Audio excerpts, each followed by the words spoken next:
So today, Gaijin Entertainment announced the closed beta test of the Israeli Techtree, as well as showcasing the newest teaser winged lions, which we're also going to go over today. But first, let's start with the thumbnail and the title of the video. Israeli being more or less a copy-paste Techtree. Important for you to know is if you want to start researching the Israeli Techtree right when the update hits, you are forced to pay either 30 euros or dollars, depending if you're European or American, or 60 euros or dollars to get either the SR Weizmann Spitfire or the A4E IAF version.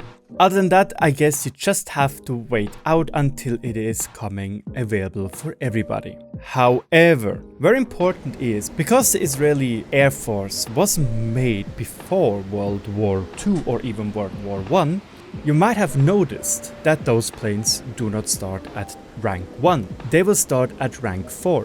So as soon as this update hits for everybody and everybody is able to play those planes, before you do that, you have to have purchased at least one rank 4 plane of any nation, which is US, Great Britain, France or Israel. Which obviously means that you would need to buy the package, but whatever. The thing is, that's actually a pretty decent idea, because the implications are other Techtrees which might have some issues making out the lower tiered planes, most notably in my opinion would be Switzerland, and yes, Switzerland would also be a little bit of a copy-paste tree, especially at higher tiers with a lot of Hunters, Venoms, and obviously the Swiss-produced Mirage, as well as the F5E and later down the road F18s. However, if we again have such an air tree, we could say yes, just research for example France, Italy or Germany for a Swiss tree. So that is a pretty decent implication. But now let's just talk about the copy-pasteness of this tech tree. Let's look at the copy-paste fighters first, and there we just have Spitfires at the beginning.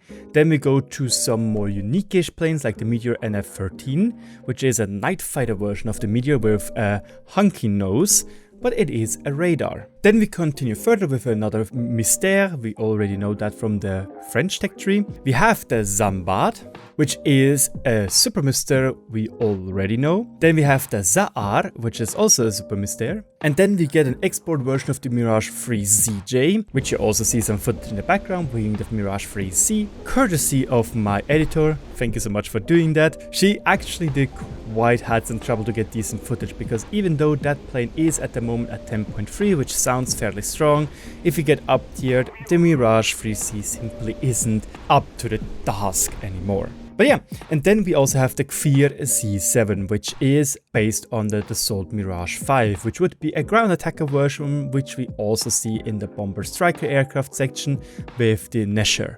So it does sound fairly interesting, because the Kfir C7 can mount certain different weaponry from normal magics to AIM-9s, pretty interesting. But it should also be able to mount Python missiles or even Shrikes or Shriek.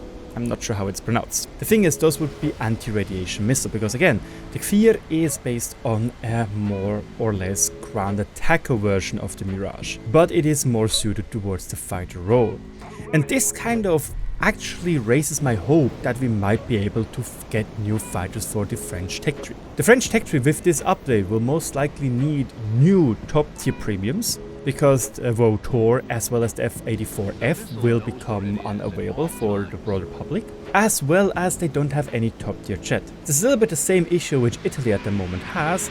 The thing is, however, Italy would do a jump to the F-104 ASA, which would use AIM-9Ls, as well as Aspides or Aspites, which are Skyflash equivalents. And then obviously the Tornado. France, on the other hand, is a little bit different, because again, they could use different Mirage 3 versions, and a Swiss version would also work, which has an additional flight performance with canards, more anti-aircraft missiles, 4 instead of 3, as well as some have countermeasures. And obviously the Mirage F2000 or Mirage F1. There are lots of different Mirages which the French tech tree should get, especially as it is lacking in the top tier department. But yeah, then we have the fighter and strike aircraft tree, which consists of one German plane, the P51D, which we already know, the Uragan, we already know, and several A4 versions, which are unique at the moment as they are not in the American Techtree except for the A4E. And obviously we have a F4E Phantom 2, which shouldn't be any different to what we already have. Maybe it gets a post-opera radar, I don't know that, but again, there we have another copy-paste version. Then we have the bomber and strike aircraft, which starts off with a B-17, going to a Vautour, we already know, and then we have the Vautour 2N, which is actually fairly interesting. It is a double-seated night fighter version with a radar in the nose and some very poor missiles.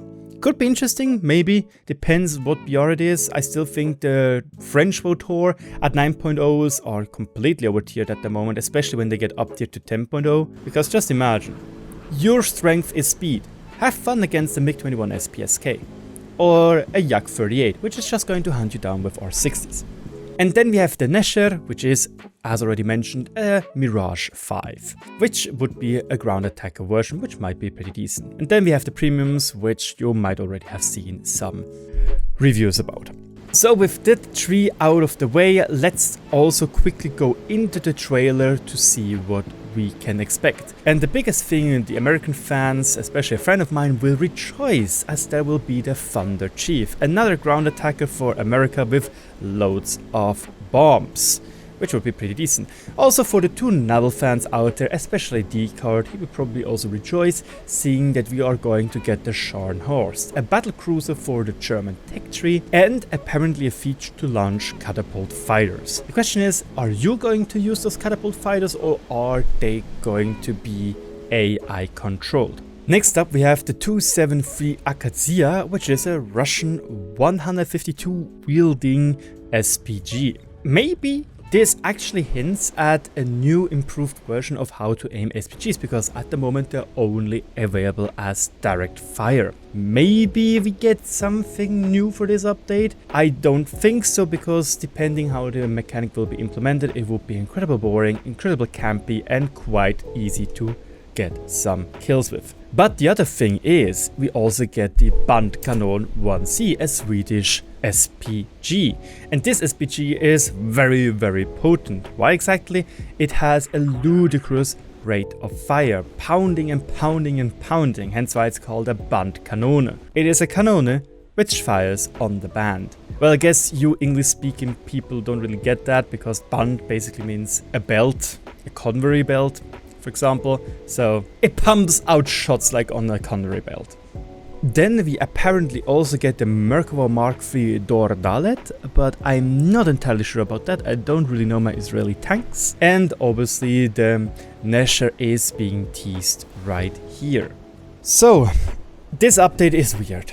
Copy-paste Techtree with some modifications to Mirages, starting at tier 4, or rank 4 in that matter. Sorry, a little bit of World of Tanks jargon right there.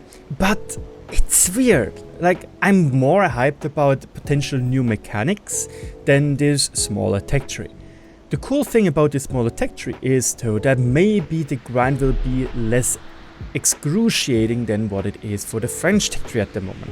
I just really hope that the French Techtree is going to get some better Mirages this update as well, because hey, let's be honest, when we already get copy-paste Mirages for the Israeli Techtree, why not just give them as well to the French Techtree, like they did with the SK-105, even though there was quite a bit of humidity lashback before that happened. In any case, thank you so much for watching. I hope you enjoyed the video. If so, let me know in the comments down below. Don't forget to subscribe for a variety of War Thunder content that is still mandatory, and some more higher edited stuff coming very soon. Cheers and have a great day.